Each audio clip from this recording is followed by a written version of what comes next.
Hello, everybody. Oops, sorry. Hello, everybody. Because we were told that girls don't raise their voice. Today, we are celebrating the International Women's Day. It commemorates cultural, social, and political achievements of women. If we look back at the centuries, we find many dark ages where women were suppressed, treated as commodities, with no voice in decision making. History was written by patriarchy. Yes, the patriarchy, which had men's eyes to see the world with their perspective. This is Shatakshi Verma, student of BA first year. Today, I, along with my team, will tell about the whole journey of women from the very beginning of their unrecognized existence to reaching out the zenith of success. It was never an easy journey. First wave of feminism was a period of feminist activity and thought that occurred during the 19th and early 20th century throughout the Western world. It focused on legal issues, primarily on securing women's right to vote. In term, first wave feminism itself was coined by journalist Martha Lear in New York Times Magazine article in March 1968. The suffrage movements believed it was important for young women to know that there was more to their life than just bearing children, which was very universal thought and action during the suffrage movements in the 1960s and 70s. Ideology and lyrics and continue to resonate in debate over gender, race, class, and sexuality today. The best known leaders of growing feminist movement were Elizabeth Cady Stanton, Lucy Stone, Lucretia Mott, and Susan B. Lenin had very progressive view with respect to women. His cabinet was the first in the world to include women as a minister. In Western world, there was a progress with respect to the right of women, but in Soviet Union progress started moving backward once Stalin came into the power. He has conservative views towards women. Instead of making them ministers, he started awarding women the title of mother heroines. Woolf introduced the notion of female bisexuality and a unique woman's voice and writing. As the second sex in patriarchal societies, we would say that the behavior thereby produced an authoritative definition of patriarchy. Parallel to this stand of liberal first-wave feminism, a distinct social Marxist feminism developed in the workers' union in the United States. The concept of equal opportunity framed a particular type of equity research which arose outside the academy in the first half of the 20th century and gradually provided the basis for a growing field of research in the women's issue. Second wave feminism was a period of feminist activity, and this movement occurred in the 1960s and 1970s.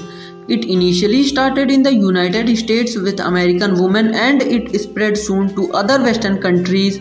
It aimed to increase equality for women. It focused on critiquing the patriarchal or male-dominated institutions and cultural practices through society.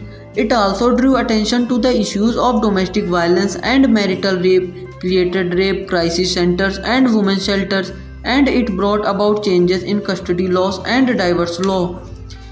While in India, the feminist movement is significantly different from than in the United States of America. India's movement for gender equality was closely connected with the nationalist struggle for freedom. During 19th century, the protection of women's rights were male reformers who made important advances by fighting for legal safeguards against social evils such as child marriage and sati. Many historians view the second wave feminist era in America as ending in the early 1980s. Second wave feminism, the social change. Finding a need to talk about the advantage of the Food and the Drug Administration, passing their approval for the use of the birth control in 1916. Liberal feminists took action in creating panels and workshops with the goal to promote conscience raising among sexually active women. These workshops also brought attention to issues such as venereal diseases and safe abortion.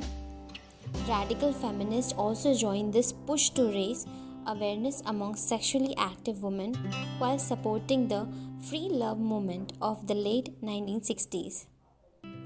And early 1970s, young women on college campuses distributed pamphlets on birth control, sexual disease, abortion, and cohabitation. This attention to women's rights in the workplace also promoted the EEOC to add sexual harassment to its guidelines on discrimination.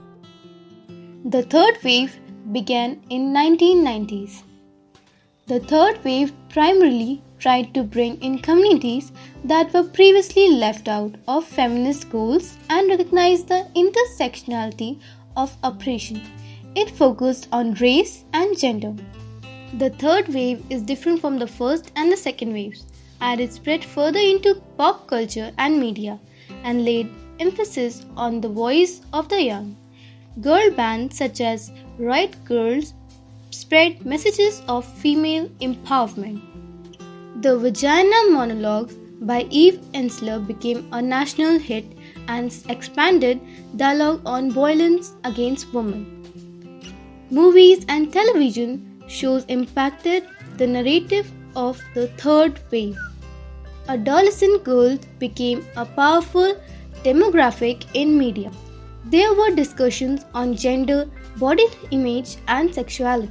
Women's representation in politics did improve, with Mayawati became the first scheduled caste chief minister in 1995 and Sonia Gandhi in the first female leader of the opposition in 1999. Pratibha Patil became the first female president of India in 2007. Despite these improvements, women in India still face many issues, such as unavailability of education, little right to property, domestic violence, and sexual harassment. However, the effect of third wave on societal perception and expectation from women was crucial in bringing them closer to equality. The wave is said to have ended in 2012 when the media-centered fourth wave began. Fourth wave of feminism. More recently, there is a new wave hitting the feminism coast. A new era for feminism has begun, full of passion, social inclusion, power, and demanding change. Fourth wave feminism is a feminist movement that began around 2012 and is raised by focus on the justice for women, particularly opposition to sexual harassment, violence against women, workplace discrimination, and body shaming, history in the media, campus assault, and rape culture, user internet and social media for promoting feminism like Me Too movement. It seeks greater equality by focusing on rights and marginalization of women in society. Fourth wave feminism used for equal and equal opportunities sought for girls. Times are changing, although slowly, but they indeed are shifting in the favor of women. Gradually, the women are made aware of the role they play in the building of a prosperous society. They are awake and moving fast. There is no field which has remained unconquered by the women.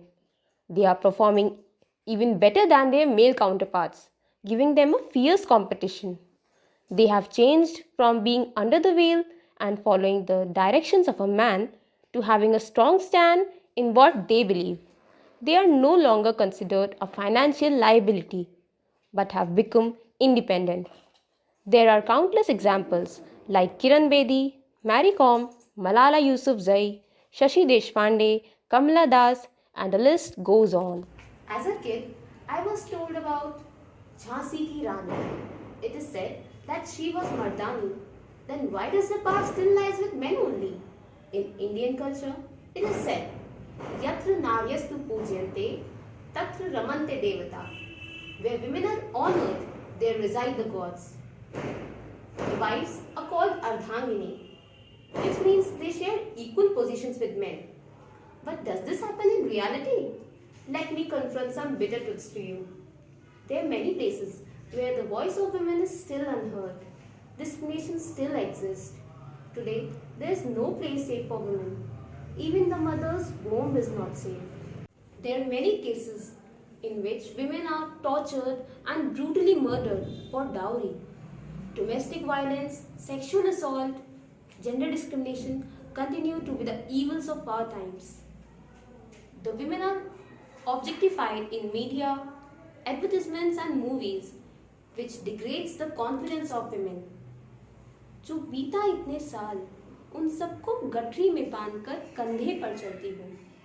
मत पूछो ये गठरी कितनी भारी है, क्योंकि मेरी लड़ाई आज भी जारी है। Empowering a woman today will lead to a progressive society for tomorrow. The social reformation is just not enough. The mindset of the society and the way women are viewed needs to be changed. The call lies within us. Let's work together towards a country that has values, respects women and their freedom. We must remember women as an important and prominent section of the society.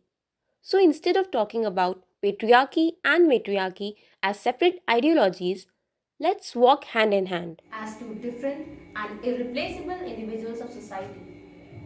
अभी रोशन हुआ है रास्ता, अभी रोशन हुआ है रास्ता, वो देखो एक औरत आ रही है, मुस्कुराकर दर्द भूलकर, रिश्तों में बंद थी जिसकी दुनिया सारी, हर पग को रोशन करने वाली, हर पग को रोशन करने वाली, वो शक्ति है एक नारी.